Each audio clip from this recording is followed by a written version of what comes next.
If you eat too many ultra-processed foods, you could be starving your gut microbes, and they'll get hangry. That's one of many things I learned after working on a new audio course about the gut microbiome. You can learn how to keep your gut happy by listening to Try This from the Washington Post. I'm Christina Quinn. I host Try This. Dig in with me on practical advice for life's common challenges. Follow Try This right now wherever you're listening. Seriously, try it. I'm Rodney Williams. And I'm Travis Holloway. Welcome to the Wealth Break Podcast, a real conversation about finance. Let's be honest. Building wealth doesn't look the same for everyone. I feel like sometimes being broke is a cycle and that we might have to revisit that. And we're not stopping at success stories. What happens when it doesn't go right? How do you cope with it? Because wealth isn't just about money. It's about creating a life where you thrive and help others do the same. Listen to the Wealth Break Podcast on the iHeartRadio app. Check out Vizio's complete lineup of home entertainment. From stunning smart TVs to immersive soundbars, Vizio has you covered. Experience entertainment like never before with hundreds of built-in apps, including Watch Free Plus for free live and on-demand TV, all ready to go right out of the box. You can even stream your favorite music, radio, and podcasts with the iHeartRadio app, available on every Vizio smart TV. Transform your entertainment with incredible picture quality and next-level audio. Visit Vizio.com today.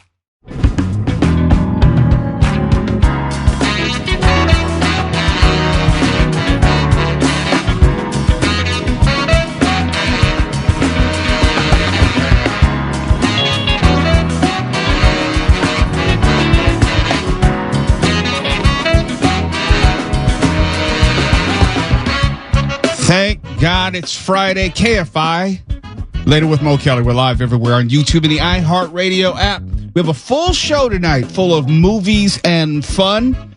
At the bottom of the hour, I'll be joined on the show by actor Emile Hirsch. You know him as the star of the movie Speed Racer. And the director of Artist at War, Sean McNamara. You might remember Sean McNamara directed the movie Reagan, which starred Dennis Quaid. They'll both be joining me at the bottom of the hour to talk about the new movie Bow, Artist at War. And also the top of the second hour, I'll be joined by actress Chase Infinity. She's one of the co-stars of the highly anticipated movie One Battle After Another. And that is in theaters right now. It stars Leonardo DiCaprio, Sean Penn, Tiana Taylor. So many great stars in that movie. And Chase Infinity will join us at the top of the second hour. We have to talk about Jimmy Kimmel. Nexstar and Sinclair stations are both back in play. They are airing Jimmy Kimmel tonight. We'll talk about some of the reasons as to what led to their collective change. We got the Rana Report tonight. Mark, what's the Rana Report about? I sat through nearly 3 hours of One Battle After Another tonight, and I didn't know you were going to have Chase Infinity on. She's terrific in it. All right. Well, that's even better. So we'll talk to Chase Infinity at the top of the second hour, and then we'll have the Rana Report about One Battle After Another at the bottom of the second hour. And then we can go in to name that movie cult classic for all of the third hour. Sounds like it's going to be a good show tonight. You can also weigh in on our YouTube video live stream at Mr. Mo Kelly, MrMokelly. And I want to start the show tonight talking about a story we covered earlier in the week. Do you remember we talked about the 7-Eleven robbery and how police had called in SWAT? There was an armed robber who had barricaded himself inside the 7-Eleven, and there was a standoff for about maybe 12 hours or so, and then police went in and realized that the robber was gone, or so they thought. As it turns out now, there was a business in building 2 doors over, a pizza place, Broadway Pizza.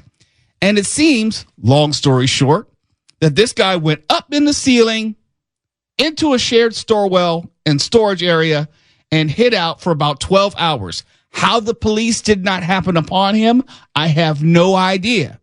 But he was hanging out in that building, and the Broadway Pizza place evidently left open their back door because after the police went in, they had the flashbangs and the tear gas, and, it was filled up all the neighboring businesses. So according to the story, Broadway Pizza had opened its back door to allow the tear gas to filter out. And this guy took the opportunity to go in the back of the pizza place, wait another 12 hours there into the morning or so, and then rob the Broadway pizza place because I guess they left money in the register, and then strolled out. How the police missed him, I just don't know. This man has obviously watched Inside Man. There it is. Several times. Several times. He was just patient and quiet. He hung out in a stairwell and storage area. And like I said, I didn't know how it was laid out, but there's some shared space between those businesses. Like if you go to the mall, there's usually like a common hallway which runs behind all the stores. And then the strip mall, it sounds like it's something similar where, there's a passageway which runs through these businesses. And he just hung out there. He was just patient. He just waited. And he was quiet for about 24 hours, if my math is correct, and got away with it. But now I don't understand. And he ended up then robbing two businesses, the 7-Eleven and the Broadway Pizza. I don't understand why he would try to do that because I don't think there's too much money in either business, in either drawer. You know what? Looking at this and what he did and what he accomplished, I'm willing to bet he did it just to see if he could. This doesn't sound like someone who did it because they were hard up on money or they were high or whatever. This is someone who knew what to do. I don't know I'm not going to say it was an inside job, but I will say someone who had some degree of knowledge about the businesses and how it was set up. Yeah. I'm not saying it was a former employee or anything like that. I'm saying that he knew where he could hide if need be. Yeah. That wasn't, he just happened upon that crawl space and knew about the share. Look, I don't believe in coincidences at all. There's some level of knowledge, some level of awareness of what to do. And this was a well orchestrated plan. I was like, you can call whoever you want. I will be getting away. Is it practice for something else? I don't know. Was it pretty lucrative? I seriously doubt it. But it was well planned out, well executed, and he got away. I would have to wonder where police and SWAT dropped the ball because I'm thinking they've surrounded the whole complex, the whole strip mall, whatever, not just the 7-Eleven, even the neighboring businesses. And according to the story, it says that SWAT had checked those neighboring businesses, but clearly not too well. Yeah, no. The man's not invisible. So if he was in a storage area or in a crawl space, they didn't check it because they have now on video walking out of the store. Now, how clear the video is his identity completely hidden? I'm not sure, but I'm quite sure he didn't make that mistake after getting everything else right. Yeah. More power to him. But, that's a lot of work and patience for little payoff, I would assume. Yeah, $200, if that. There's not much you can take from a 7-Eleven and even far less from a pizza place. If he's streaming this, if he's doing it for the kicks, if it was just watching me get away with this, yeah. I'm thinking like maybe there's $50 worth of change in a drawer or something, just so you can make change for customers. You wouldn't leave a lot of money in the register, I'm assuming. I mean, look, we live in a society where kids are literally walking into the middle of a street takeover where they're doing donuts. They're walking into the middle playing live action Frogger with cars, oftentimes getting hit just for likes. Yeah. I get. I don't get. I assume it's a younger person. I don't get young people today. It has to. It's not our generation. No. Me, you, Mark.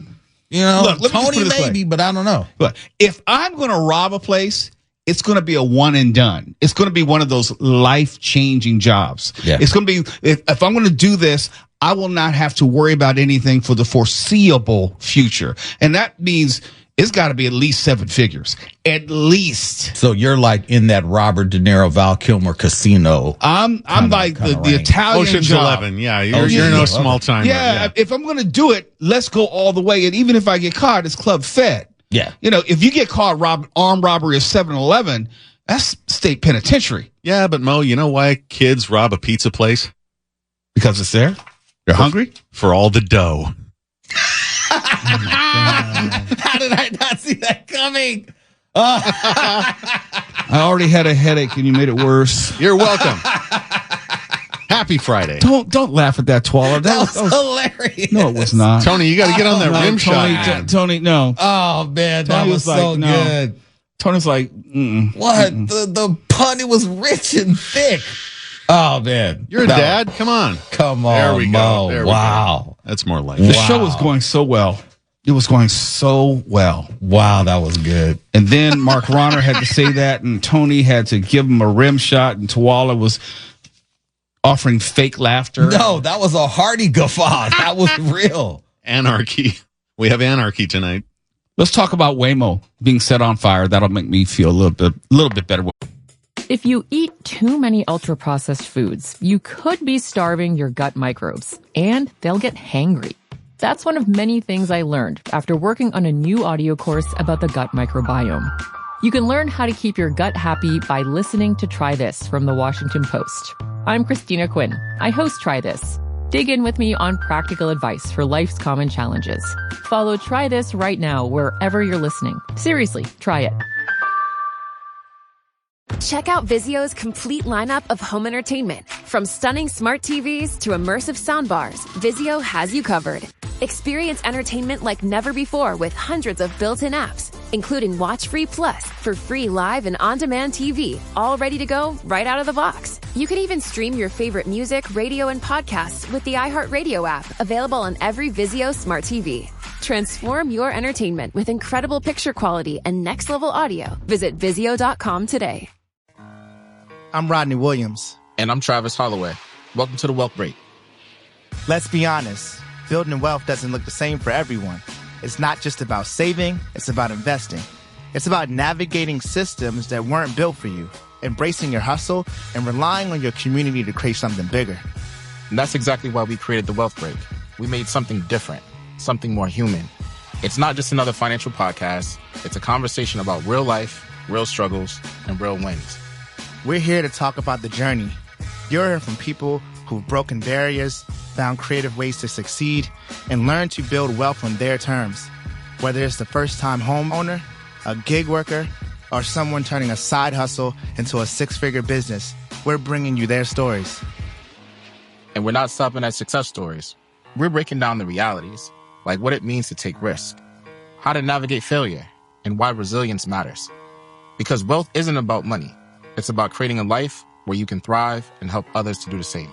So if you're ready for a podcast as much as about people as it is about money, you're in the right place. Listen to the Wealth Break podcast on the iHeartRadio app. When we come back. You're listening to Later with Mo Kelly on demand from KFI AM 640.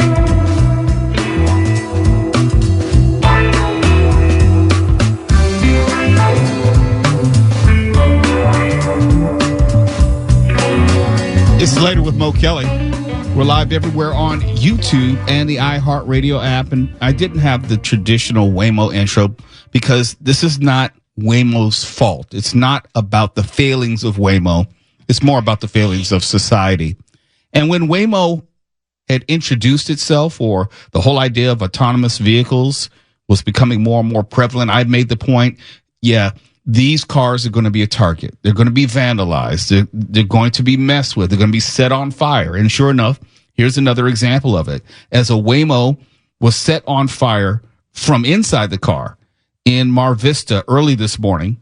And the question I have, because it's not exactly clear how the person got in the Waymo. And correct me if I'm wrong, Twala, if you're not a rider, the doors are locked. Yes. I thought. So yes. I don't know if he caught the door as someone was getting out. I assume it's a he. I'm just saying that. Yeah. Or was it something else? And let's not forget, Waymos have 11 cameras on them. They have cameras every single inch of the car. That is how they're able to safely traverse the roads. So whoever this was, he was caught on the outside and on the inside. All right. And Waymo, the system itself, they're also connected to a almost nationwide network that is picking up cameras and satellites all over. So this individual got in, had his face covered. Promise you walk across the street or wherever it was you were going, they're going to find you.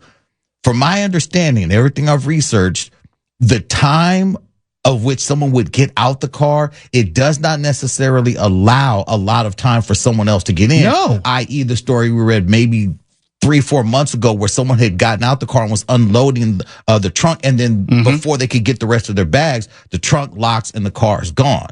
So I'm thinking this is some jackalope who ordered a Waymo for the specific purpose of pulling this prank.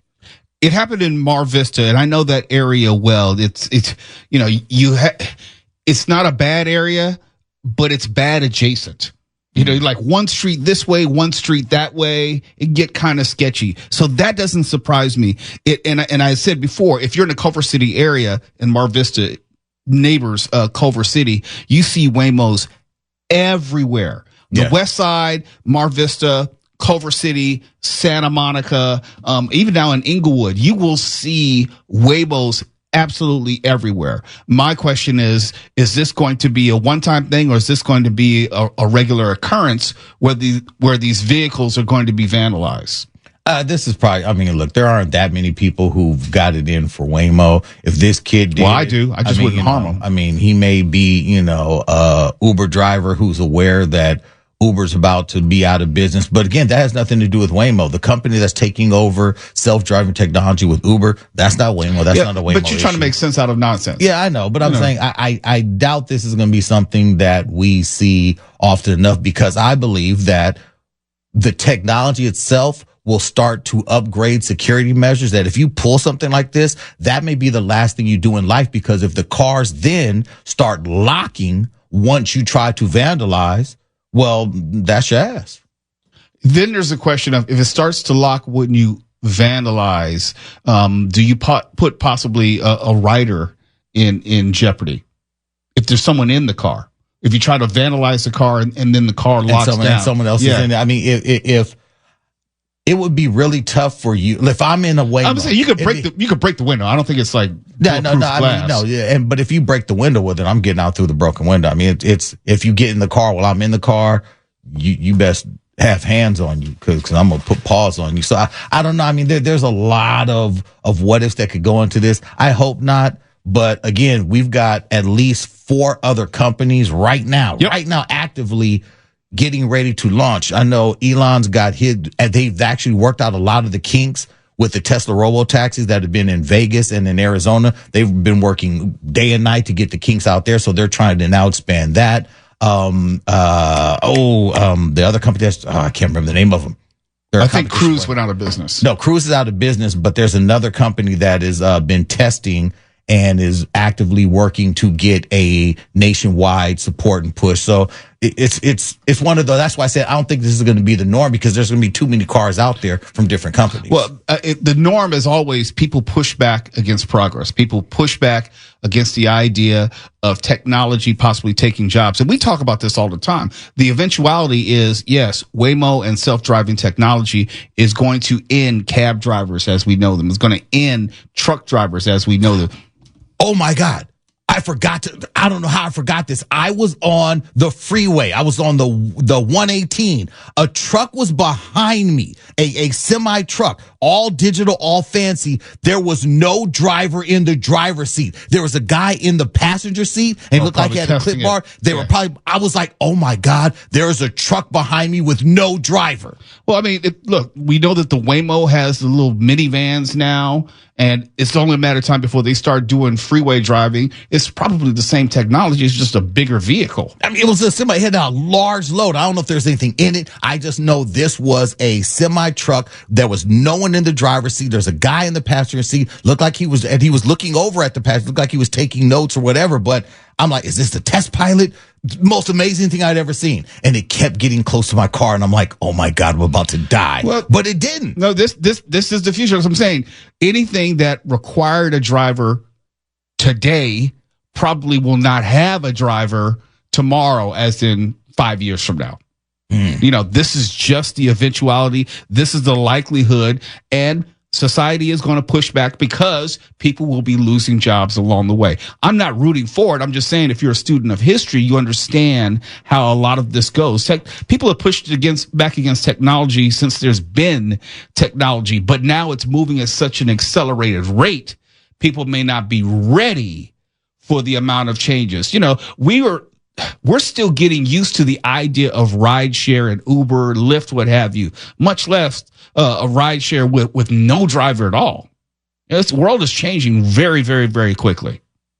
It's Later with Mo Kelly. When we come back, we're going to have one of our first movie interviews tonight. We're going to talk to actor Emile Hirsch, who I loved in Speed Racer, and also the director of the new film Bow, Artist at War, Sean McNamara. And you may know Sean McNamara from his recent movie Reagan, which starred Dennis Quaid. So we're going to talk about Bow, Artist at War with both of them when we come back. You're listening to Later with Mo Kelly on demand from KFI AM 640. Later with Mo Kelly on KFI AM 640. Bow, Artist at War, is now in theaters and based on the true story of Joseph and Rebecca Bow, whose wedding took place in the Plachot concentration camp during World War II. Bow, Artist at War is part love story, of course, part war drama, and even part espionage tale. Oh, I do not speak German. You can kiss my ass as you like. You didn't. Is this my deposition or yours?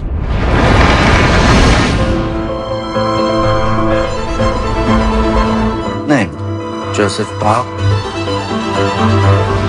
Why are you here? You're a new map maker, Commandant. Then you can be of service. Unfortunate. For you. Is it possible to change my seat?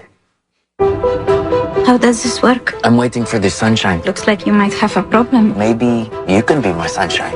Mama, I met the most wonderful woman for being my sunshine. Only you yourself would find something like that in a place like this.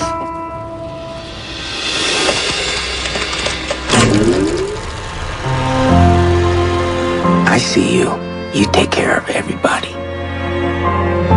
But who takes care of you? Was a long, cold winter. If we do our work, maybe we can survive this madness and tell our story. We danced in the rain. Rebecca Tenenbaum. If I turn around and I see you, However long forever is, share it with me. you'd say, however long forever is. I'm just trying to give people hope. If you want justice, you're going to have to survive. Don't let them win me count. There's some things that they can't take from us. Laughter, joy, our spirits. It stars Emile Hirsch as Joseph Bow, who not only finds love in the midst of despair and imprisonment, but uses his artistic skills to help hundreds escape. Emile Hirsch joins me now on the show. Emile, a pleasure to meet you this evening. Nice to meet you. Thank you for having me. And also, Bow, Artist at War, is directed by Sean McNamara, who also joins me. Sean, thank you so much for coming on this evening. Thanks for having me. Sean, let me start with you. We last heard from you as the director of the movie Reagan, starring Dennis Quaid. I think it's fair to say you thrive with character-driven movies. What drew you to tell this story, Bow, Artist at War? Well, you got it right. Character-driven movies that are inspirational. And when I read this movie, I was just blown away by this true life person who was a jokester. He was funny. He could make people laugh in the darkest of times, and we all need that. And at the same time, he was saving lives, forging passports, and then he found the love of his life in a concentration camp, Rebecca, and he just fell in love with her. And somehow they managed to get married. If you saw Schindler's List, there was a small part of two people getting married in the Plachot barracks, and that's what that was. Emile, a similar question to you. You have such an eclectic body of work, from starring in Speed Racer to co-starring in Lone Survivor to your voluminous voice acting work. What inspires you in choosing these projects?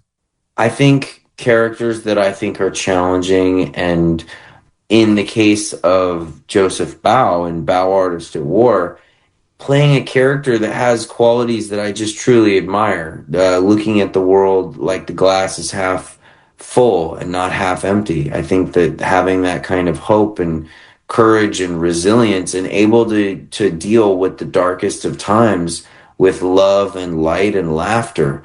Those are qualities that I should have more in my own life, and to be able to walk a more perfect path is something that I think is inspiring.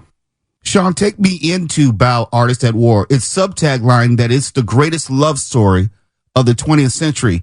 But how did you go about balancing the delicate nature of a love story against the harsh backdrop of the genocide of the Holocaust? Well, what I did was just follow the real story. There was a screenplay, but it was based on a book written by Joseph Bow. And Joseph Bow outlines what happened to him before the war, becoming an artist, becoming a successful artist, and then, first getting thrown into the ghetto and then putting into the Plaszow concentration camp. So I just kind of followed that story.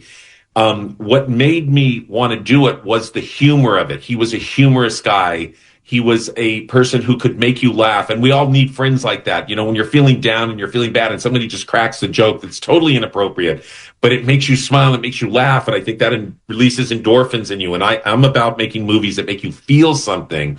And so then, whilst in there, one of the things that kept him alive is he could draw maps because he was an artist, and he was a great artist. He could go around the camp, and that gave him a quality that they had to keep him alive.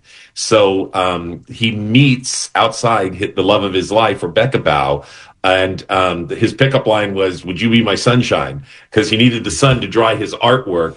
And I mean, if you think about that, that's a great first pickup line. And he falls in love with her, and they have to sneak around, and he has to dress as a woman to get into the women's barrack, because back then they were separated. The men were over here, the women were over there, and somehow he could snuck over the gate and got in there. So it was a hidden love, and it was that. So that just makes it intriguing today. And but they really loved each other, and together they were part of the resistance, and they helped rescue over 1,000 people and save their lives. And those lives have gone on to create millions of family members from them and from all those people. Emil, for those who may not know, you are of German Jewish ancestry. Did anything or what went through your mind when you were seeing these reenactments of the atrocities committed during World War II? I think just on a human level, just anytime you see how other human beings are treated or mistreated, it's upsetting and eye-opening and heartbreaking to know that there's just so much pain and tragedy now and even back then, and obviously throughout the course of human history. It's just there's been so much war and tragedy and sadness. So knowing that we were playing people that had gone through that, it was also inspiring to know that even despite those circumstances, we do have these pockets of hope. We do have these love stories that actually that worked out, and that had, you couldn't call it a out and out happy ending, because look what we're dealing with. But it was sort of a rose that grew from concrete in a way. Their marriage of Joseph and Rebecca Bow, even amidst a concentration camp where he had to risk his life by sneaking into the women's barracks to even get married. To me, it's a testament to just the human spirit. You can't stamp out the good in people. My time has run short with you, gentlemen, but let me leave this last question with you, Sean McNamara, director of Bow, Artist at War. You made mention of Schindler's List, and that's obviously going to be a likely comparison point for a story like this. But for you, what is your yardstick, your measurement as far as whether what you put on screen met the mark and met the moment? Well, I think it definitely met the mark. Bow, Artist at War is a story that we need right now more than ever. When we made it, a couple of years ago, we were thinking, this is just a tale of what happened in World War II, and it's a cautionary tale, so it doesn't happen again. And then October 7th happened, and then while we were editing it and getting it ready for today, the world is turned upside down. So we need people to go to the movies and watch Bow, Artist at War, and realize what can happen if we don't find a way to make peace with each other and to find a path forward. Bow, Artist at War, is now in theaters. I want to thank Emile Hurst and Sean McNamara for joining me this evening. Many congratulations to you, gentlemen, and I wish you nothing but success. Thank you for coming on tonight. Thank you so much. Thank you for having us. It's Later with Mo Kelly, KFI AM 640. We're live on YouTube and the iHeartRadio app. And when we come back, we're going to tell you about what happened last night at Footage Fest and the Napoleon Dynamite anniversary, where I was joined by the star of Napoleon Dynamite, John Heder, and also Rex Kwon Do. If you eat too many ultra-processed foods, you could be starving your gut microbes, and they'll get hangry. That's one of many things I learned after working on a new audio course about the gut microbiome. You can learn how to keep your gut happy by listening to Try This from the Washington Post. I'm Christina Quinn. I host Try This. Dig in with me on practical advice for life's common challenges. Follow Try This right now wherever you're listening. Seriously, try it.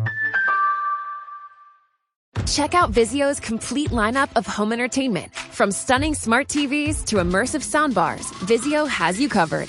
Experience entertainment like never before with hundreds of built-in apps, including Watch Free Plus for free live and on-demand TV, all ready to go right out of the box. You can even stream your favorite music, radio, and podcasts with the iHeartRadio app, available on every Vizio smart TV.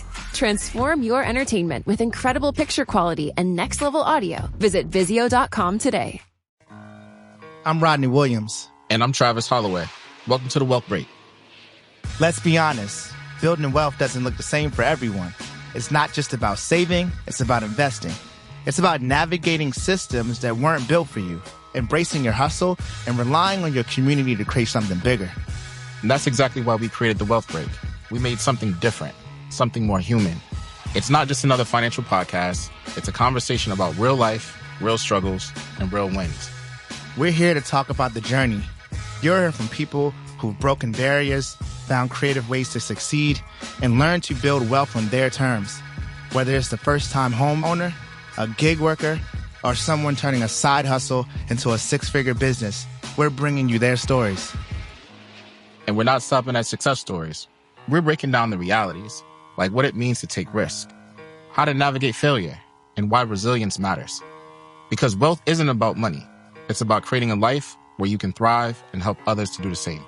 So if you're ready for a podcast as much as about people as it is about money, you're in the right place. Listen to the Wealth Break podcast on the iHeartRadio app. Diedrich Bader. That's next. You're listening to Later with Mo Kelly on demand from KFI AM 640.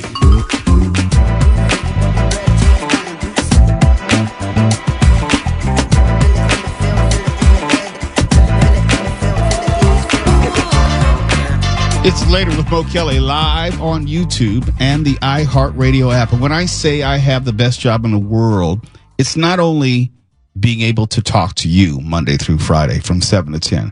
It's also some of the other things that I get to do outside of the studio, but are still connected to what I do here. For example, I was able to moderate a discussion on the occasion of the 20th anniversary of the release of Napoleon Dynamite.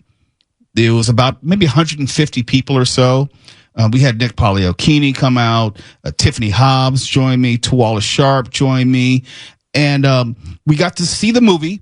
They did a special screening, and then I was joined at the front of the theater, and this is at the Culver Theater in Culver City.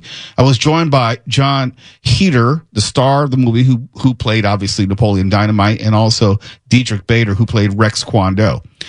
I made the point during the Q&A that Napoleon Dynamite serves a certain purpose as far as that coming of age movie dealing with your awkwardness, but it was for a millennial audience. I made the comparison, like for me as a Gen Xer, that movie for us, I would say, was Revenge of the Nerds.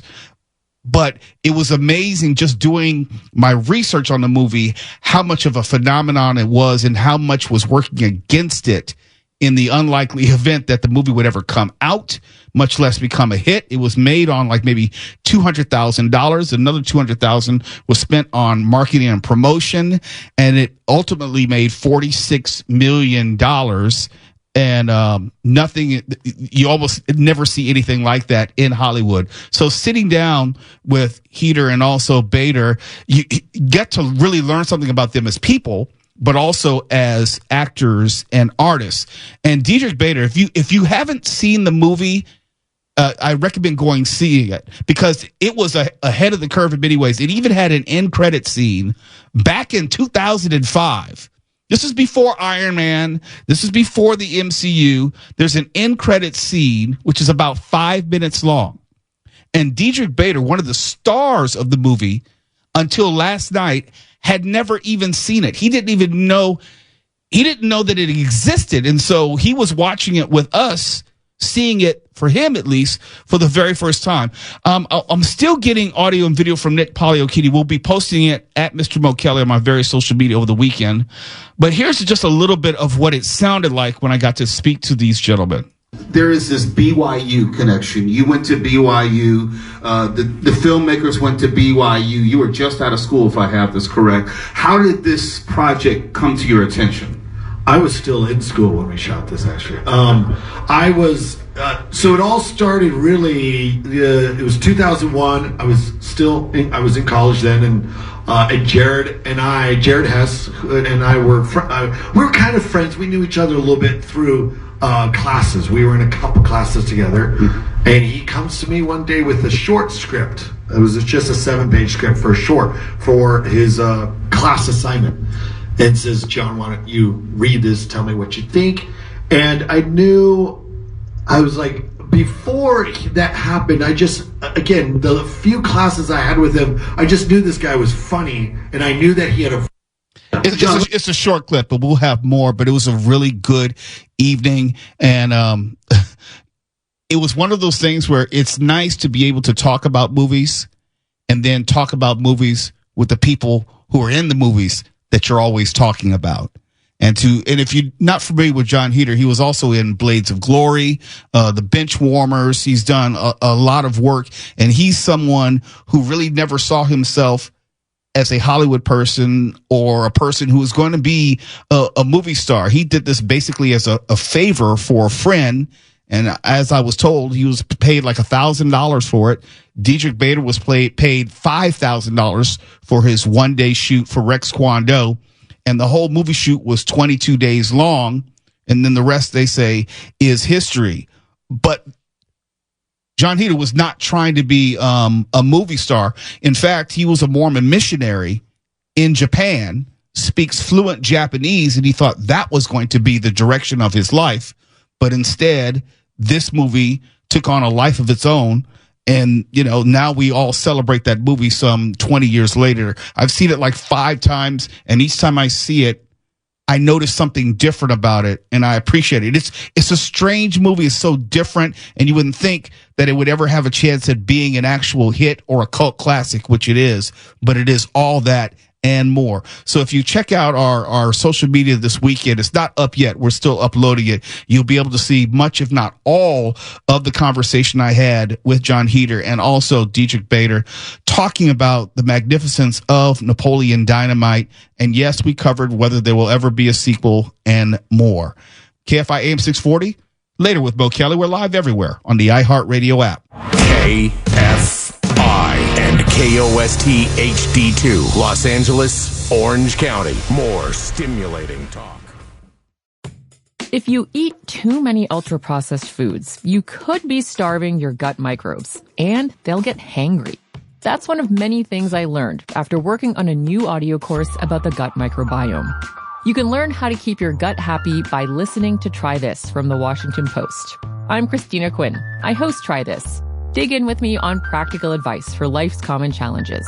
Follow Try This right now wherever you're listening. Seriously, try it. I'm Rodney Williams. And I'm Travis Holloway. Welcome to the Wealth Break Podcast, a real conversation about finance. Let's be honest. Building wealth doesn't look the same for everyone. I feel like sometimes being broke is a cycle and that we might have to revisit that. And we're not stopping at success stories. What happens when it doesn't go right? How do you cope with it? Because wealth isn't just about money. It's about creating a life where you thrive and help others do the same. Listen to the Wealth Break podcast on the iHeartRadio app. Check out Vizio's complete lineup of home entertainment. From stunning smart TVs to immersive soundbars, Vizio has you covered. Experience entertainment like never before with hundreds of built-in apps, including Watch Free Plus for free live and on-demand TV, all ready to go right out of the box. You can even stream your favorite music, radio, and podcasts with the iHeartRadio app, available on every Vizio smart TV. Transform your entertainment with incredible picture quality and next-level audio. Visit Vizio.com today.